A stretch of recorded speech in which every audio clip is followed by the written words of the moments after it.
ولا يخفي حماه العاكون ولا يؤدي حقه المجتهدون الذي لا يدركه بعد الهمم ولا يناله غوث الفتن الذي ليس لخلقته حد محدود ولا نهر موجود ولا أجل ممدود ولا وقت محدود فضل الخلائق بقدرته ونشر الرياح برحمته ووكل بالدخول ميدان أرضه الصلاة والسلام والتحية والإكرام على محبوب رب المشرقين والمغربين مولانا ومولى القومين جد الحسن والحسين بن القاسم محمد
ایک تو دوسروں کی برائی کا حساب مت رکھنا،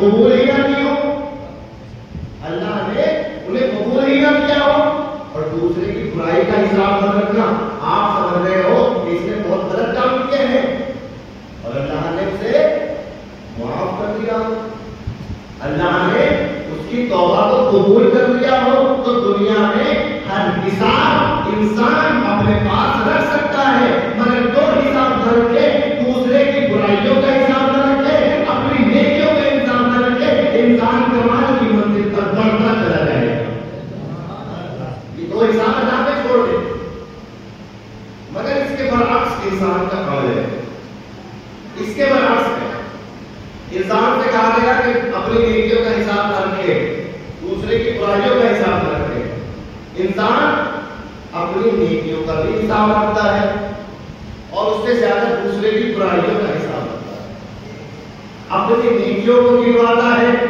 دوسرے کی برائیوں کو گنواتا ہے۔ عزیزان مومن، مقدمے کے طور پر پیش کر دوں، ہر انسان کے اندر کچھ خوبیاں ہیں، کچھ کمیاں ہیں۔ اگر آپ یہ کہہ رہے ہیں کہ میرے اندر کوئی کمی نہیں ہے، اس کا مطلب اللہ کو آپ کو معصوم بنانا چاہیے تھا۔ ہر انسان کے اندر کچھ خوبیاں ہیں، کچھ کمیاں ہیں، مگر ان خوبیوں اور کمیوں کے متعلق ہم اپنی ذمہ داری کو سمجھ گئے تو ہم کامیاب ہو جائیں گے، امام زمانہ کی نظر میں بھی مولد تائید ہو جائیں گے۔ ہر انسان کے اندر کچھ خوبیاں ہیں، کچھ کمیاں ہیں، مگر انسان خوبیوں پر نظر کرے، کمیوں پر نظر کرے، لیکن خوبیاں دوسروں کی دیکھے، کمیاں اپنی دیکھے۔ جب انسان دوسروں میں خوبیاں اور اپنے اندر کمیاں دیکھتا چلا جائے گا تو یہ انسان کامیابی کی طرف آگے بڑھتا چلا جائے گا، لیکن اگر انسان اپنی خوبیاں دیکھتا رہے گا، دوسرے کی کمیاں دیکھتا رہے گا، یہ انسان دنیا میں پشیمان ہوگا، انسان کامیاب نہیں ہوگا۔ تو خوبیاں اور کمیاں ہر جگہ موجود ہیں، اپنی کمی پر انسان نظر کرے، میں اپنے اندر دیکھوں میرے اندر کیا کمی ہے، نہ کہ میں آپ کے اندر کمی دیکھوں۔ آپ کے اندر اگر مجھے کچھ دیکھنا ہے تو وہ نیکی دیکھیں کہ آپ کے اندر کیا اچھائی موجود ہے، یہی وہ ہدایت کا راستہ ہے کہ جو امام نے ہمیں بتایا ہے، یہی وہ ہدایت کا راستہ ہے۔ عزیزان مولانا، اگر زندگی اسی پیراہے پر گزرنے لگے تو کتنی خوبصورت ہو جائے گی، کوئی کسی کی برائی دیکھے ہی نہ، اپنی اچھائیوں کو بہت بڑا سمجھے گا، دوسروں کی اچھائیاں مثلا غیبت ہو رہی ہے، اتنا عظیم گناہ ہے غیبت کا، غیبت ہو رہی ہے کسی مومن کی، انسان اپنی آنکھوں کو بند کر دے، اپنے آپ کو دبا سے ہٹا دے اور تاحت امکان کوشش کرے کہ جس مومن کی غیبت ہو رہی ہے اس کا دفاع کر سکے، کم سے کم غیبت میں ساتھ نہ دے۔ تو یہ وہ اسلام کا پس منظر اور پیراہا ہے کہ جو ہماری زندگی کو خوبصورت بناتا ہے، اور اسی کے لیے اللہ نے کہا یہدون بامرنا، یہ ائمہ، یہ امام، یہ دین کے رہبران، یہ دین کے قائد، یہ دین کے پیشوا جو ہم نے مقرر کرے ہیں، یہ ہماری طرف ہدایت کرتے ہیں، لوگوں کو ہماری طرف لے کر آتے ہیں۔ تو اکثر دین کے کتنے پیشوا ہو، ہادیان جو ہیں، ان ہادیوں کو اللہ نے 3 کیٹیگری میں بانٹا ہے۔ ہادیوں کی 3 کیٹیگری اور 3 قسمیں ہیں، انبیاء، ائمہ، علماء، 3 ہے۔ انبیاء ہیں، اس کے بعد امام ہیں، اس کے بعد علماء ہیں، یہ 3 کیٹیگری ہے ائمہ کی۔ لیکن آپ دیکھیں آج جو مغرب ہم پر اعتراض کرتی ہے، یعنی وہ کلچر کہ جو امریکہ کا کلچر، مغربی تمدن ہم پر اعتراض کیا کرتا ہے کہ اسلام نے عورتوں کو پست بنایا، یہ ان کا اعتراض ہے۔ عورتوں کو ان کا مقام نہیں دیا، ان کی منزلت نہیں دی، عورتوں کو عزت نہیں دی۔ ہم پوچھتے ہیں کیا دلیل ہے آپ کے پاس عورتوں کو عزت نہیں ملی اسلام میں؟ تو کہتے ہیں کہ آپ خود دیکھیں نبی کتنے آئے، 1,24,000. 1,24,000 میں عورتیں کتنی ہیں؟ کتنی عورتیں ہیں؟ آپ کہیں گے ایک بھی نہیں، سارے نبی مرد بن رہے ہیں. کا امام کتنے ہیں؟ کا امام 12. کا اماموں میں کتنی عورتیں ہیں؟ کا ایک بھی نہیں. کا امام کے غیبت میں جانے سے اب تک کتنے مراجع آئے؟ کا بہت آئے، سینکڑوں آئے. کا مراجع میں کتنی عورتیں ہیں؟ کا ایک بھی نہیں. کا بس تو ثابت ہو گیا اسلام نے عورتوں کو عزت نہیں دی، مقام نہیں دیا، منزلت نہیں دی. انسان نے اسلام نے عورتوں کے مقام کو گھٹایا ہے. ماشاءاللہ یہ اعتراض کیا گیا، مگر ہم نے کہا آپ نے ابھی توجہ نہیں کی اسلام کی خوبصورتی پر. اسلام کی خوبصورتی اور اسلام کا جمال یہاں سے نظر نہیں آئے گا کہ آپ یہ دیکھیں کہ نبیوں میں کوئی عورت نبی بنی یا نہیں بنی، اماموں میں کوئی عورت امام بنی یا نہیں بنی، مراجع میں کوئی عورت مرجع بنی یا نہیں بنی. ہمارے علماء نے اس کا جواب دیا کہ تمہاری فکر یہ غلط ہے. آپ ہم سے پوچھو کہ عورت کا مقام کیا ہے، عورت کی منزلت کیا ہے. یہ بات الگ ہے کہ 1,24,000 میں اللہ نے کسی عورت کو نبی نہیں بنایا، مگر عورت کو اتنا عظیم درجہ دیا کہ وقت کے پیغمبر کو اس کی آغوش میں لا کر ڈالا.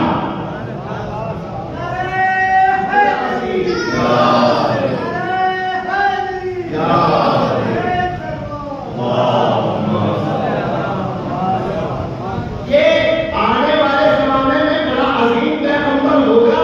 یہ فرعون کو ٹکر دے گا، یہ نمرود کو ٹکر دے گا، یہ عظیم قوموں کو ہدایت کرے گا. مگر ابھی اس کی منزلت یہ ہے کہ یہ اپنی ماں کی آغوش میں ہے اور یہ بھی اپنی ماں کی رحمت اور عطوفت کا محتاج ہے. یہ پیغمبر اللہ کی طرف ہدایت لے کے آئے ہیں، مگر ان پیغمبروں کو جو پروان چڑھائے اسے ماں کہتے ہیں، اسے خاتون کہتے ہیں.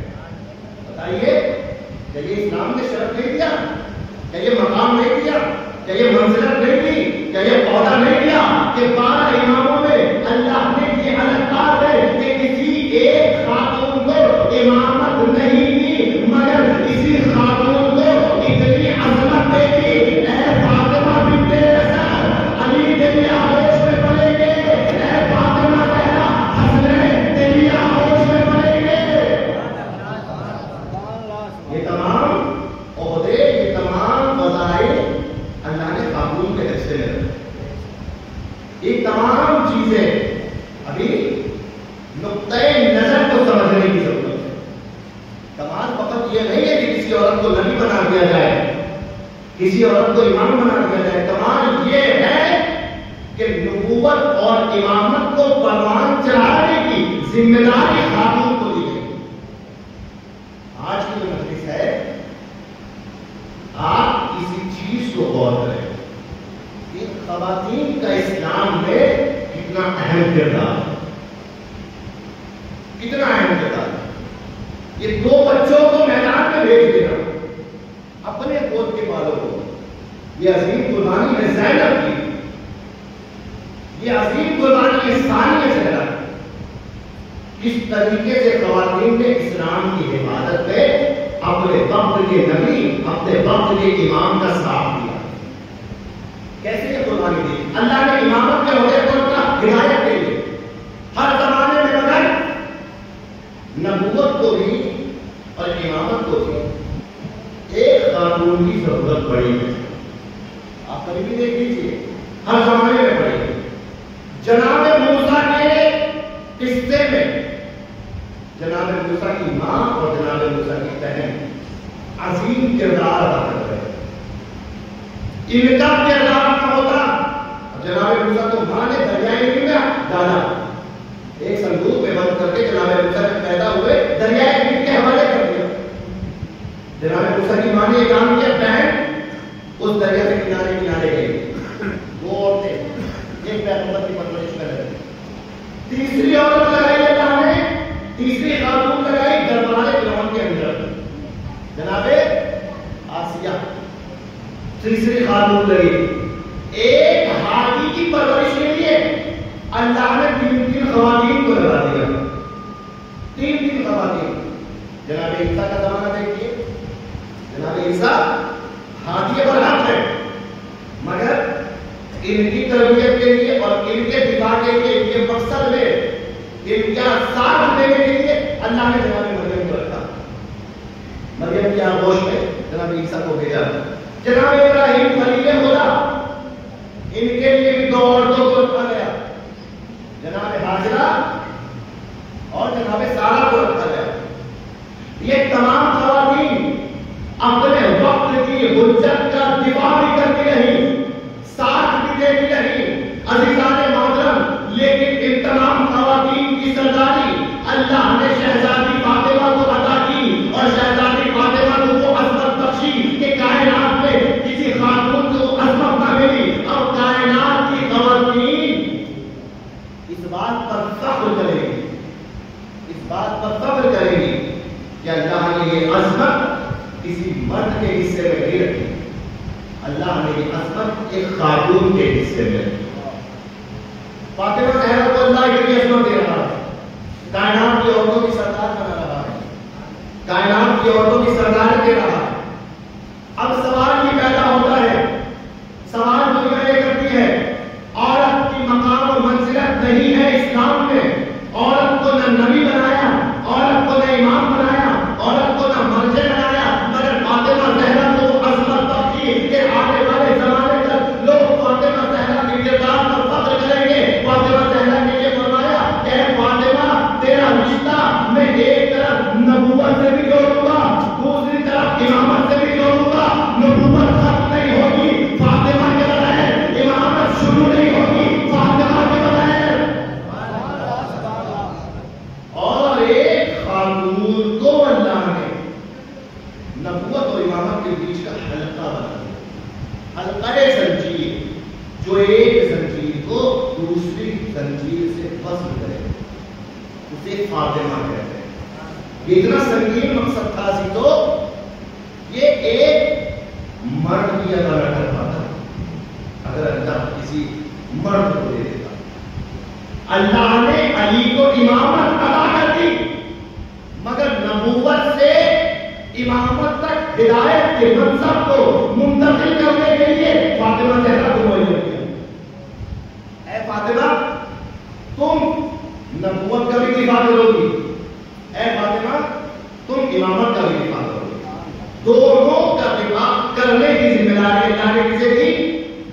فاطمہ زہرا کو دی، شہزادی کونین کو دی۔ عزیزان محترم، آج ہمارے پاس اپنی حقانیت کی سب سے بڑی دلیل فاطمہ زہرا ہے۔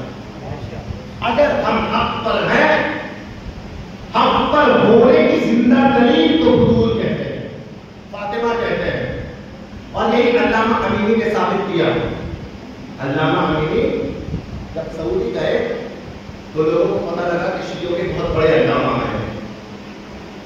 جب وہابیوں کو پتہ لگا کہ شیعوں کے بہت بڑے علامہ آئے ہیں تو کہنے لگے کہ مناظرہ کرتے ہیں، آئیے شیعہ سنی کی آپس میں بیٹھ کر گفتگو کرتے ہیں۔ علامہ امینی نے کہا دیکھیے میں عبادت کرنے آیا ہوں، میں مسلک پر گفتگو کرنے نہیں آیا، مجھے معاف کرے، مجھے عبادت کرنے دیں۔ کہنے لگے اچھا کوئی بات نہیں، آپ دعوت پر آ جائیے، ہم سب علماء بیٹھ کر کھانا کھائیں گے۔ دعوت کو قبول کیا اس شرط کے ساتھ کہ دعوت ہوگی مگر کوئی مسلک پر گفتگو نہیں ہوگی۔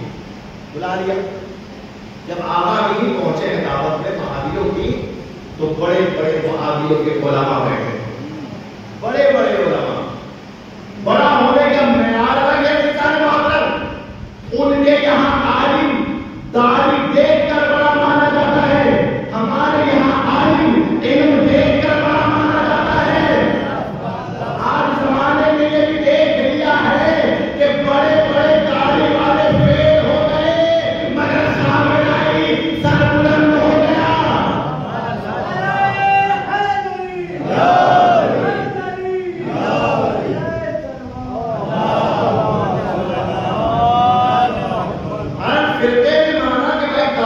چھوٹی ہے مگر علم بہت زیادہ ہے، داڑھی چھوٹی ہے مگر پاور بہت ہے۔ تو ہم بتانا چاہتے ہیں کہ علم کو ٹوپی میں مت دیکھنا، علم کو داڑھی میں مت دیکھنا، علم دیکھنا ہے تو دیکھنا کہ میدان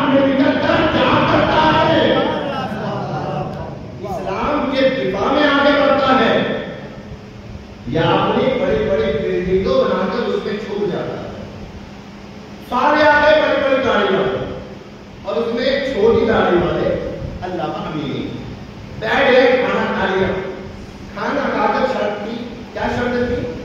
گفتگو نہیں ہوگی، مذہب پر گفتگو نہیں ہوگی۔ ایک عالم کھڑا ہوا، کہنے لگا ہمارے درمیان بہت بڑی شیعوں کی شخصیت ہے علامہ امینی۔ علامہ امینی جو ہے میں آپ کو بتا دوں سب سے عظیم کام اس صدی کا جو کیا انہوں نے، ایک کتاب لکھی، کتاب الغدیر، الغدیر نام کی کتاب لکھی، جس میں تقریباً 140 سنی کتابوں سے غدیر کو ثابت کیا ہے۔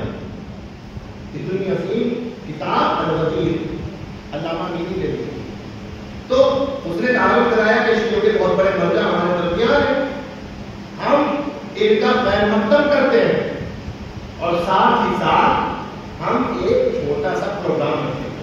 انہوں نے کہا ہے کہ گفتگو نہیں ہوگی، ہم گفتگو نہیں کریں گے، لیکن ایک پروگرام ہے۔ کیا پروگرام تھا؟ کہ ہم جتنے بھی عالم ہیں، ہر ایک عالم باری باری ایک حدیث صحابہ کی فضیلت میں سنائے گا۔ توجہ سے سنیے گا، توجہ دیجیے گا، کیا کہا؟ جتنے بھی عالم ہیں، ایک عالم، ہر عالم ایک حدیث صحابہ کے بارے میں سنائے گا، اور آخر میں نمبر آئے گا شیعوں کے عالم کا، وہ بھی ایک حدیث سنائیں گے۔ تو ہر کوئی ایک حدیث سنائے گا، بس ایک حدیث سب سنائیں گے۔ علامہ امینی سے پوچھا گیا کہ بھائی قبول ہے آپ کو؟ علامہ نے کہا تم دیکھ لو، ہمیں تو سب کچھ قبول ہے، بعد میں یہ نہ کہنا کہ یہ کیا ہو گیا، کیا قبول ہے؟ کہا قبول ہے۔ شروع ہو گئی گفتگو، ایک صحابی، ایک عالم کا کہنے لگا فلاں صحابی کے بارے میں رسول نے یہ فرمایا، دوسرا عالم کا فلاں صحابی کے بارے میں رسول نے فرمایا، تیسرا عالم کا فلاں صحابی کے بارے میں رسول نے فرمایا۔ سب بتاتے جاتے تھے، کوئی کسی کی فضیلت، کوئی کسی کی فضیلت، کوئی کسی کی فضیلت بتا رہا تھا۔ آخر میں جب سب بتا چکے، علامہ امینی کی بات کیا ہے، علامہ سے کہا گیا بلند ہو جائیں گے، علامہ کھڑے ہو گئے۔ کھڑے ہونے کے بعد علامہ نے کہا میں کسی صحابی کی فضیلت کو نہیں بتاؤں گا، لیکن ایک حدیث بتاؤں گا، صرف ایک حدیث سناؤں گا، اور مگر ایک حدیث سنانے کی شرط یہ ہے کہ ہر عالم نے اپنی زبان سے یہ اقرار کرے کہ یہ حدیث سچی ہے یا نہیں، صرف مجھے اتنا سپورٹ چاہیے۔ علامہ نے کہا، باقی سب نے کہا کہ بھائی کیا مشکل ہے، اگر سچی ہوگی اقرار کر دیں کہ ہاں سچی حدیث ہے، سچی نہیں ہوگی منع کر دیں کہ سچی نہیں ہے، کہ آپ سنائیں گے، آپ سنائیں گے۔ اب علامہ امینی کھڑے ایک حدیث سنائیں، یہ حدیث ہم سب کو یاد ہونی چاہیے، یہ حدیث امامت کے موضوع۔ حدیث کیا سنائیں؟ کہ حضرت ختم محمد مصطفیٰ صلی اللہ علیہ وسلم ارشاد فرماتے ہیں، من ماتا ولم یعرف امام زمانہ ماتا محنت جاہلیہ۔ رسول نے فرمایا کہ جو مر جائے مگر اپنے وقت کے امام کو نہ پہچانتا ہو، وہ جہالت کی موت مرتا ہے۔ حدیث علامہ نے سنا دی، سب نے سن لی، سن کے ایک اٹھا باہر چلا گیا، دوسرا اٹھا باہر چلا گیا، تیسرا اٹھا باہر چلا گیا، سب کے سب باہر چلے گئے۔ کسی نے یہ نہیں کہا یہ حدیث سچی ہے، بعد میں پوچھا گیا کہ تم باہر کیوں آ گئے؟ تمہیں کہنا چاہیے گا کہ حدیث سچی ہے، یہ حدیث سچی نہیں ہے، لیکن تم باہر آ گئے، تم نے گفتگو چھوڑ دی، تم نے جگہ ترک کر دی۔ اس کی وجہ کیا تھی؟ کہ علامہ امینی نے حدیث کی ایسی سنائی تھی کہ ہمیں پھنسا دیا تھا، ہم جواب سچی کہہ کر دیتے تب بھی پھنس جاتے، جھوٹی بتاتے تب بھی پھنس جاتے۔ ہم سمجھ گئے تھے علامہ بتانا کیا چاہتے ہیں، کا مطلب کیا ہے، کا مطلب یہ ہے کہ علامہ اگر یہ کہتے حدیث سچی ہے تو حدیث سچی تھی، ہمیں بتانا پڑتا کہ ہاں حدیث تو سچی ہے۔ اگر کوئی اپنے زمانے کے امام کی معرفت کے بغیر مر جائے تو وہ جہالت کی موت مرتا ہے۔ تو اب علامہ پوچھ کے بتاؤ، سوچ کر بتاؤ، فاطمہ زہرا کا امام کون تھا؟ اب اگر یہ کہتے کہ فاطمہ کا کوئی امام نہیں تھا تب بھی ہمیں مرنا تھا، اگر یہ کہتے ہاں فاطمہ کا امام تھا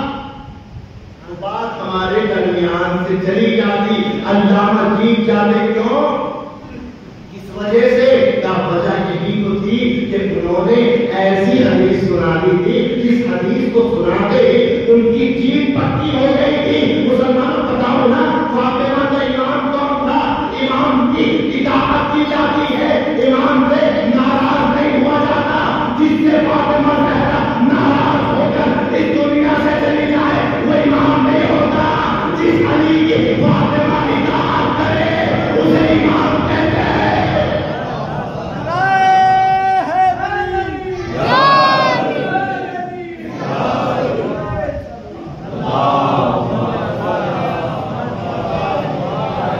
امام سے ناراض نہیں ہوتا، امام کی اطاعت کی جاتی ہے۔ مگر آپ کی کتابوں میں ہے کہ فاطمہ جب اس دنیا سے گئی تو دو لوگوں سے سخت ناراض تھی۔ اب بتائیے، یا تو آپ کو یہ کہنا پڑے گا کہ فاطمہ نے اپنے امام کو نہیں پہچانا، یا یہ سمجھنا پڑے گا کہ جنہیں آپ نے امام مانا وہ فاطمہ کا امام نہیں تھا۔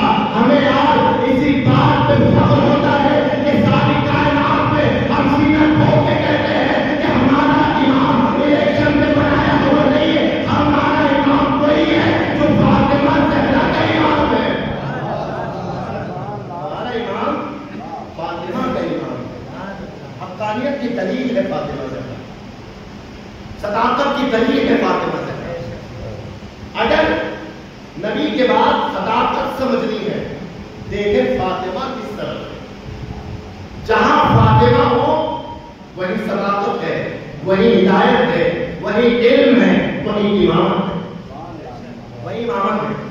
دروازے کو جلایا گیا، پہلو کو شکست کیا گیا، سب کچھ ہوا، مگر ایک بات سوچ کر بتائیے، علی گھر میں تھے تو دروازے پہ فاطمہ کیوں آئی تھی؟ فاطمہ کیوں آئی تھی؟ علی گھر میں تھے۔ علی اور فاطمہ کو میاں اور بیوی، شوہر اور زوجہ کے تصور سے نہ دیکھیں ہم، علی اور فاطمہ کو امام اور معمول کے تصور سے دیکھیں۔ جب علی گھر میں تھے تو دروازے پہ کسے آنا تھا؟ جب دروازے کو جلایا گیا کسے آنا تھا؟ علی کو آنا تھا۔ مرد دروازے پہ آتا ہے، عورت نہیں آتی، لیکن یہ فاطمہ کیوں آئی؟ علی کیوں نہیں آئے؟ فاطمہ کیوں آئی؟ دروازے پہ علی کیوں نہیں آئے؟ ہو سکتا ہے فاطمہ زہرا جواب دے کہ دیکھو، جب امام پر کوئی وقت آتا ہے تو امام کو ماننے والے کی ذمہ داری ہے امام سے آگے بڑھ کے امام کی حفاظت کرے۔ علی فقط میرے شوہر نہیں، میرے امام ہیں، میری ذمہ داری ہے میں امامت کا دفاع کروں۔ دروازے پہ آ کر فاطمہ نے بتایا کہ کائنات کی شہزادی کے امام کو علی کہتے ہیں۔ دفاع کرنے آئی ہے امام کا، امام کی حفاظت کرنے آئی ہے فاطمہ زہرا۔ کیا کیا پھر؟ جب گلے میں رسی باندھ کر لے گئے مولائے کائنات، پھر کیا ہوا؟ بی بی کہاں پہنچی؟ مسجد نبوی۔ کیا کہا؟ وہ جو کل مسائل میں سنتے ہیں آج فضائل میں سن لیجیے۔ اگر ابوالحسن کو نہ چھوڑا تو میں اپنے سر کے بال کو دوں۔ یہ فاطمہ زہرا کا اظہار دفاع، اظہار مدافعت ہے امامت، یعنی اس حد تک اپنے وقت کے امام کو بچانے کے لیے تیار ہے فاطمہ کہ اگر چھوڑا نہیں گیا تو اپنے سر کے بال کھول دوں گی۔ روایت ہے کہتی ہے مسجد نبوی کی دیواریں بلند ہونے لگی۔ موقع ایسا قیامت خیز تھا، لوگوں نے کہا علی کو چھوڑ دو، جانے دو، وقت مناسب نہیں ہے، جانے دو، جانے دو، علی کو جانے دو۔ جیسے ہی یہ کہا فاطمہ نے اپنے امام کا ہاتھ پکڑا، فاطمہ اپنے امام کو اپنے گھر تک لے کے آئی ہے، بتا دیا ہے کہ تو ساری کائنات کی حفاظت کرے، اسے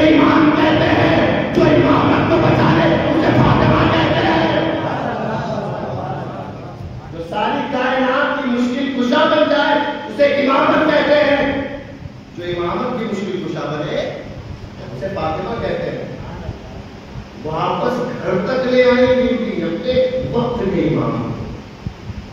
یہ عظیم کردار فاطمہ کا ہے، عظیم کردار ہے. اور یہ عظیم کردار یہ نہیں سوچیے گا عورت کو نبی کیوں نہیں بنایا، عورت کو امام کیوں نہیں بنایا، نبی نہ بنایا ہو، امام نہ بنایا ہو. اتنا عظیم کردار اللہ نے کسی مرد کو بھی نہیں دیا اتنا فاطمہ سے کردار کو دیا. یہاں سے عزیزان محترم سمجھیے گا امامت کے دفاع کے لیے فاطمہ چلی. امام کو بچایا یا نہیں بچایا؟ بچایا امام کو. اس بیوی نے ایک بیٹی کی پرورش کی، ایک بیٹی کو پالا اور اس بیٹی کو اپنا کردار ادا کر دیا. ایسا بنایا اسے کہ زمانے میں اسے ثانیہ زہرا تھا، زمانے میں ثانیہ زہرا تھا. اسی بیوی نے ایک بیٹی کو پالا. مقصد کیا تھا؟ جیسے مدینے میں نے امامت کی حفاظت کی، ویسے کوئی ہو کہ جو کربلا میں امامت کی حفاظت کر سکے. اے زینب یہ تمہارا کام ہے، اے میری بیٹی یہ تمہارا کام ہے، تمہیں کربلا میں امامت کو بچانا. اب امامت کے مطابق تین چیزیں تھیں: عقیدہ امامت کا، وجود امام کا، مقصد امام کا. کتنی چیزیں ہوئی؟ تین چیزیں ہوئی. زینب نے تینوں چیزوں کو بچایا. عقیدہ امامت بھی بچایا، وجود امامت بھی بچایا، مقصد امامت بھی بچایا. وجود امامت کو سنیے ایک جملے میں ثانیہ زہرا کی عظمت آپ کو بتاتا چلوں. اگر سمجھ گئے تو دعاؤں سے نوازیے گا. مدینے کا منظر آپ نے دیکھا، علی کی گردن میں رسی بنی، علی کی گردن میں جب رسی کو باندھا گیا فاطمہ زہرا نے علی کا ہاتھ پکڑا، مسجد نبوی سے اپنے گھر تک لائی. مسجد نبوی سے گھر کا فاصلہ زیادہ نہیں ہے. جو اپنے وقت کے ایک امام کو مسجد سے گھر تک زندہ پہنچائے اسے فاطمہ کہتے ہیں. مگر جو اپنے وقت کے کوئی امام کو کربلا سے مدینے زندہ لے جائے.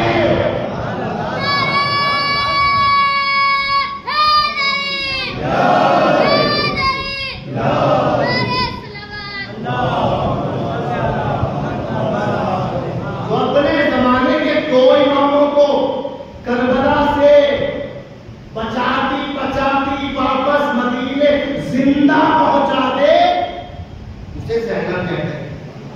ماں نے ایک امام کو بچایا تھا، مسجد سے گھر تک لائے گئے، لیکن بیٹی نے دو اماموں کو بچایا. سجاد بھی ہے، باقر بھی، اور دونوں کو بچانے والی اکیلی فاطمہ زہرا کی بیٹی زینب.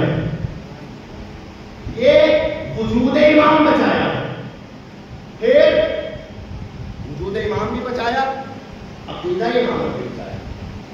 عقیدہ کیسے بچایا؟ عقیدہ کیسے بچایا؟ عزیزوں ایک جملہ آپ نے پہلے سنا تھا مسائل کا، ایک افسوس. یہ مسائل کے رونے رلانے جو فضائل پنہا ہے وہ پنہا رہ جاتے ہیں، چھپے رہ جاتے ہیں. آ گئی بی بی شام غریبہ خیموں کے جلنے کے بعد. اس کے بعد امام کے پاس آئی ہے، کیا پوچھنے آئی ہے؟ مسئلہ شرعی پوچھنے آئی ہے. مسئلہ کیا ہے؟ مسئلہ ہے بے ردا نکل جائے خیموں سے باہر یا جل کر مر جائے. مسئلہ ہے. اچھا کیا اتنا سخت تو مسئلہ تھا کہ زینب کو پتہ نہ ہو؟ زینب کیا زینب کے پاس علم نہیں ہے؟ زینب کو اللہ نے علم عطا نہیں کیا؟ یا یہ مسئلہ زینب کو معلوم تھا یا معلوم نہیں تھا؟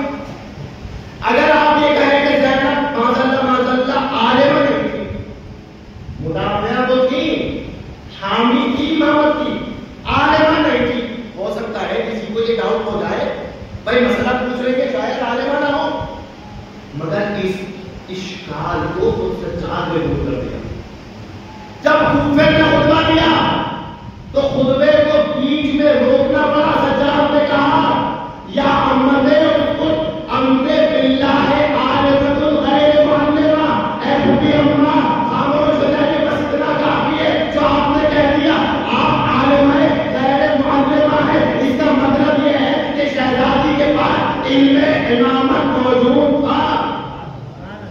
ان میں شریعت موجود تھا، تبھی تو کہا انت عالمہ. سجاد نے کہا، کوفے میں کہا اے بیوی، اے میری بیوی آپ عالمہ ہیں. جب عالمہ تھی تو شان خلیفہ اتنے سادہ مسئلے کو پوچھنے کی ضرورت کیا پڑی؟ کیوں پوچھا؟ میں پوچھوں گا اے میری شہزادی، اے ثانیہ زہرا، اے مخدومہ عالم، اے شام کی فاتح بیوی، اتنا بتا دیجئے، اتنا آسان مسئلہ پوچھنے کی ضرورت کیا پڑ گئی؟ تو زینب شام کی سرزمین سے آواز دے گی کہ تمہیں نہیں پتا کہ امامت کے وجود کو بھی بچانا تھا، امامت کے عقیدے کو بھی بچانا تھا. زمانہ سمجھ رہا سرکار کر امامت کو ختم کر دیا. زینب نے ایک مسئلہ پوچھ کے بتایا میرا امام بھی زندہ ہے. عقیدہ بچایا زینب نے، میرا امام زندہ و جاوید ہے. تم نے ایک امام کا سر کاٹا ہے، اللہ نے ایک اور امام کو معین کر دیا. تم نے وجود امامت پر چھری پھیری ہے، عقیدہ امامت کو نہیں مٹایا. یہ دو چیزیں زینب نے بچائی. اور تیسری چیز جو بچائی مقصد امامت کو بچایا. اسی لیے تو زینب کو زینب کہا گیا. زینب کیا مطلب ہے زینب کا؟ اپنے پدر کی زینت، اپنے پدر کی زینت. عزیزان محترم، اولاد سب کو ملے گی، اللہ ہر کسی کو اولاد دے گا. اور اگر پروردگار عالم نے کسی کو اولاد سے محروم رکھا ہے اس مجلس کے دوپہر میں، پروردگار ان کو بھی صاحب اولاد کر دے. وہ فرمائے سب کو اللہ اولاد دے گا، مگر اولاد کی ایسی تربیت کرنی ہے کہ وہ آپ کے لیے زینت بن جائے، وہ زینت بن جائے. علی نے اپنے بچوں کی ایسی تربیت کی کہ اپنے لیے زینت بنا دی. زینت کہلائی. زینب، زینب باپ کی زینت. کون سے باپ کی زینت؟ کون سے باپ کی زینت؟ علی جیسے باپ کی زینت، جس کے لیے رسول نے کہہ دیا زینو مجالس حضور کا ذکر ہے علی ابن ابی طالب، اپنے مجلسوں کو زینت دو. کس کے ذکر سے؟ علی کے ذکر سے اپنے مجلسوں کو زینت دو. اس کا مطلب یہ ہے، ہم پوچھیں یا رسول اللہ صرف ذکر علی تو ہوگا نہیں، اس میں دو مجلسوں میں بہت سے ذکر ہو جاتے ہیں، تو کیسے زینت دیں؟ کا جو بھی ذکر ہوگا علی اس ذکر کی زینت بن جائے گی. جس موضوع پر بات کرو گے علی اس ذکر کی زینت بن جائے گی. آپ دیکھتے چلے جائیے کائنات کی ہر شے کو اللہ نے زینت بخشی علی کے وجود سے. اب پوچھتے چلے جائیے کس کس کی زینت علی ہے. ہمیں نماز کی گفتگو کرنی ہے، ہمیں روزے کی گفتگو کرنی ہے، مسجد کی گفتگو کرنی ہے، ممبر کی گفتگو کرنی ہے، تو اسلام کی تاریخ بتائے گی مسجد کی زینت علی، ممبر کی زینت علی، میدان کی زینت علی، قرآن کی زینت علی، دنیا کی زینت علی، قبر کی زینت علی، حشر کی زینت علی، فرش کی زینت علی، عرش کی زینت علی، دنیا کی زینت علی، آخرت کی زینت علی، میدان کی زینت علی، خیبر کی زینت علی، خندق کی زینت علی، موت کی زینت علی، صدیق کی زینت علی، خلافت کی زینت علی، امامت کی زینت علی، توحید کی زینت علی. تو کہہ دیجئے جو کائنات کی ہر شے کے لیے زینت بن جائے اسے علی کہتے ہیں، اور جو اسی علی کے لیے زینت بنے اسے زینب کہتے ہیں. کسی عام باپ کی زینت کا نام زینب نہیں ہے، علی جیسے باپ کی زینت کا نام زینب ہے. ہر شے کی زینت علی ابن ابی طالب، اور علی کی زینت